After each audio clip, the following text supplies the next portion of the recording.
আমাকে গ্রেফতার করেন, আমি দোষ স্বীকার করে 164 ধারা জবানবন্দি দেব, এবং সাথে ওই যারা যারা যারা উস্কানি দিছে, যাদের পোস্ট দেখে আমরাও পোস্ট দিছি, এই সাদিকুর রহমান খানের পোস্ট দেখে আমরা দিছি, সার্জিস আলমের পোস্ট দেখে আমরা দিছি, এই যে নাসিরউদ্দিন পাটোয়ারির পোস্ট দেখে আমরাও পোস্ট দিছি। এখন সাধারণ মানুষকে গ্রেফতার করবেন, আমাদের কেন করবেন না?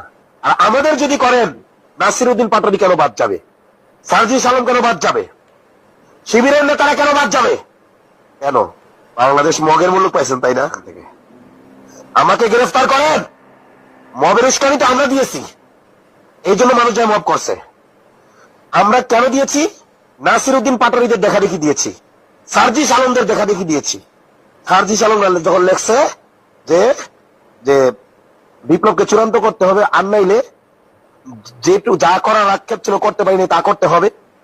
নাসিরউদ্দিন পাটোয়ারি, আল্লাহর কসম আবারও বলতেছি, আমরা ডাইরেক্ট প্রথম আলো, ডেইলি স্টারের নাম ধরে বলি নাই। তারাও যেমন ইঙ্গিতপূর্ণ শব্দ দিয়ে পোস্ট দিছে, আমরাও এরকম ইঙ্গিতপূর্ণ শব্দ দিয়ে পোস্ট দিছি।